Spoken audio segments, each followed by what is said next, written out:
Right, magandang araw ulit sa inyo mga bro. Maraming salamat sa pagbisita uli dito sa ating munting channel. Sa ganitong panahon mga bro, sa mahal na araw, pag-usapan naman natin yung isa sa kinaugalian na nating mga Pilipino. Ito yung pagbisita iglesia. Pag-usapan natin yan. So bago tayo magtuloy, gusto ko munang pasalamatan yung mga kaibigan natin o mga sumusuporta dun sa mga ginagawa nating mga video. Shout out kina Sunny Landa from US, si John Mole ng Australia, shoutout sa iyo bro.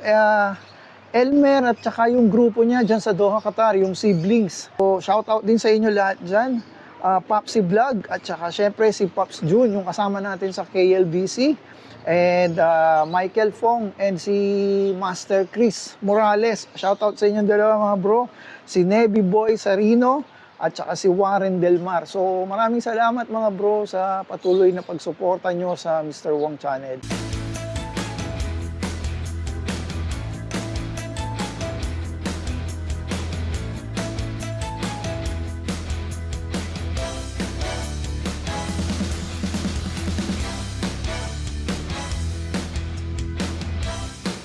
Paano nga ba nagsimula ang bisita iglesia?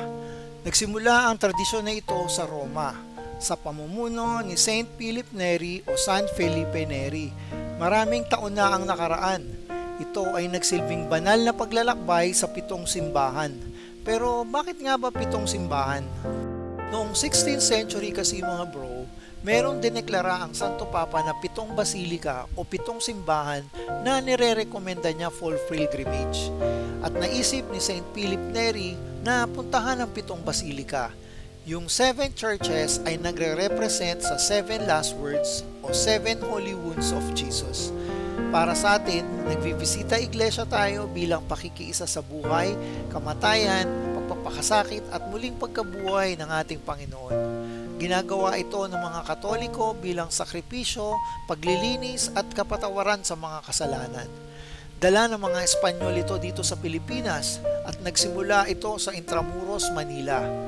Sa pagdaan ng mga taon, inoobserbahan na din ang bisita iglesia sa iba't ibang bahagi ng bansa.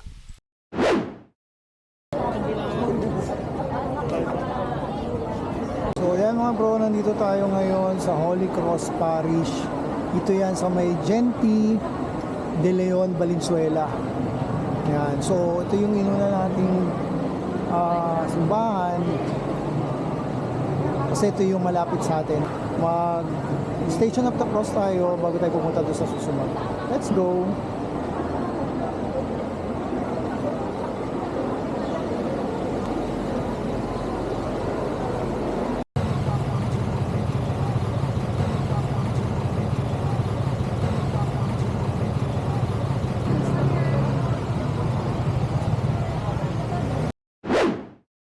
Ngayon, pangalawang simbahan, medyo malapit na magdilim. Ito yung National Shrine of Our Lady of Fatima. Yan, dito pa rin yan sa Valenzuela. So, yan yung harap ng church nila. National Shrine of Our Lady of Fatima. So, inabot pa tayo dito bro ng lapit na magdilim. Siguro pagdating natin ng Bulacan, ano na, madilim na.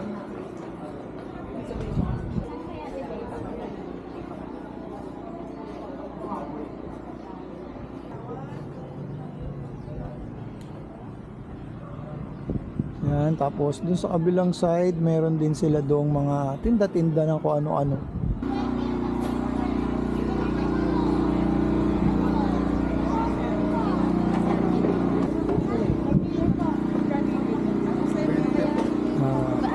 Pag nagutom kayo, pwede kayo magmerienda rito. Tara, madasal muna tayo bago tayo tumuloy ng Bulacan. Let's go! Nakikita nyo dito pa lang sa labas ng simbahan, ang dami nyo nang mabibiling mga kakanin. Di ba? So ayan kung ano-ano. National Shrine and Parish of Divine Mercy. Yun. So dito yan sa Bulacan. Tara, pasok tayo. Nga lang mga bro, pag dito ka, ang layo pa ng simbahan, sobrang traffic na sa dami ng tao.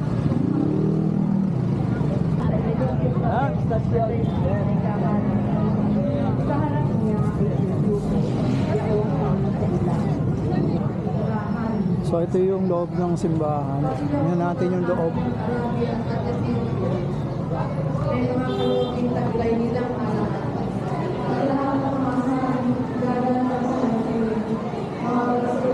So dito sa gilid, meron dito pababa, parang pinaka-garden. Yan. So tara, tignan natin dito. Daming tao rito, ha bro. Yan, Divine Mercy Shrine. Ako'y naniniwala So bro, hindi tayo masyado makakapag-video rito ngayon. Kung makita nyo kasi sobrang dilim. Kanina nagsalita yung parish priest nila. Ayan, ano, so medyo madilim dito. Subukan nating umikot para doon sa Station of the Cross. So dun sa taas, ayun makikita nyo meron dong malaking Jesus. Ayun o. Ganyan, sobrang liwanag. Okay, so tara, balik tayo ulit. Narinig nyo, no? Lakas, no? Tara, tara.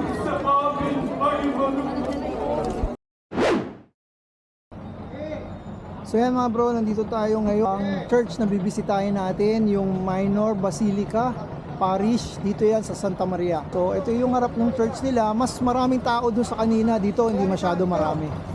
Tara, pasok tayo.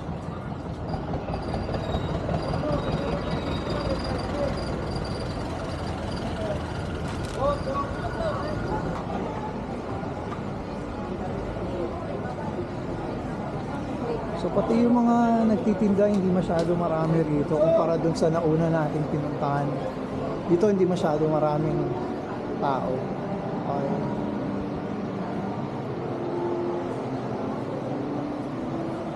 Dito tayo, dito nila nilagay yung kanilang tabernakulo kung tawagin. Ayan. So nilalabas yan para makita ng mga tao. Ayan, ini-expose ng mga tao para sa pagbisita dito sa Bisita Iglesia. So nilalabas ng mga simbahan yan pagkatapos nung banal na misa sa hapon o yung tinatawag na Last Supper.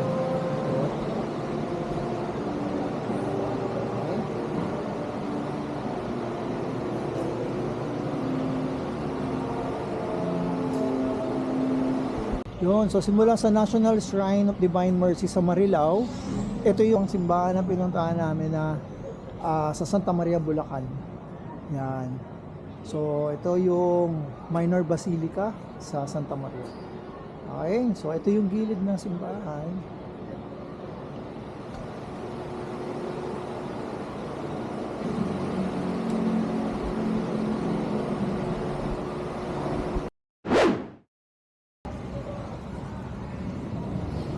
Okay mga bro, ito yung simbahan na pinuntahan natin, ang St. Martin of Tours Parish. Dito yan sa may Bukawi. So tumawid tayo ng NLEX from Santa Maria. Tapos dito tayo ngayon sa Bukawi naman. Alright, so ito yung maganda sa mga simbahan na napupuntahan natin. Kasi may mga designated parking sila para sa mga, doon yung mga motor, tapos dito yung mga kotse. So, di ba? So, hindi mahirapan yung mga nagpupunta sa parking. Saka dito sa part ng simbahan na to, hindi sila masyado crowded. So, pwede nyo rin ito isama sa listahan nyo. Alright, pasok tayo. Okay, so pasok tayo mga bro. So, medyo madilim dito. Ayan. So, parang may nagmamas.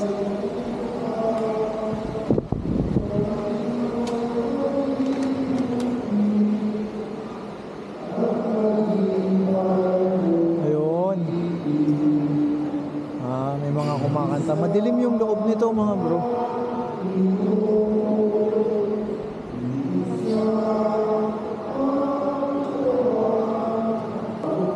Ayan, so hindi na tayo masyado mag-video rito kasi madilim yung loob. Ayan, nakita nyo naman may mga pumapasok pa rin. So,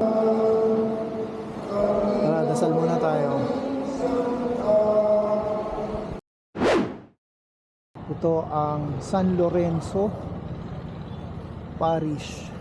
So dito to sa Balagtas, Bulacan. Ayan. Ay, tara, pasok tayo.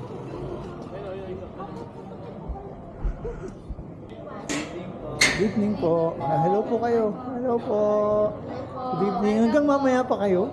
Oo. Sige po. Ayan. Pasok tayo ngayon. Ayan.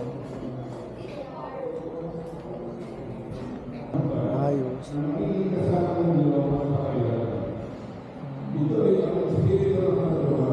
Doon sila sa isang side lang ng simbahan. Alright, tara.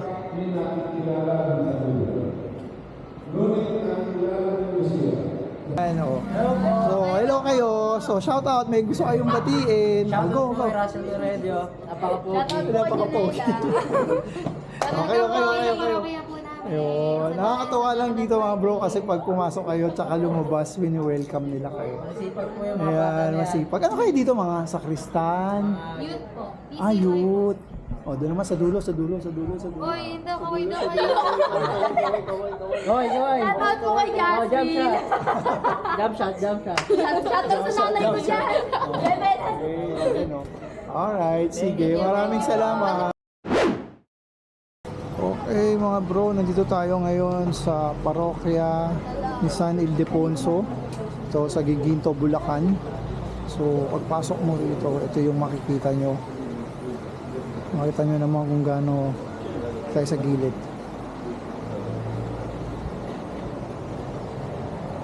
Ayan o, makita nyo naman kung gaano kaganda yung kanilang setup. Di ba? Parokya ni San Ildefonso, Giginto, Bulacan. So, konti na lang yung mga taong nagpupunta kasi nga medyo late na. Alright, so tara. So ito yung makikita nyo pagpasok. So Parish of San Ildefonso of Toledo, Giginto, Bulacan. Ganda ng structure nila. So kung galing naman kayo ng Pampanga, nasa right side naman siya. Ayan o, maluwag at may parking din naman. Kotse tsaka mga motor, nandoon may parking sila. Eto ngayon ang entrance. Yung kanina yun yung pinaka-entrance. Ito bali gilid to eh. Yun. Okay, tara, let's go. Dadasal muna tayo.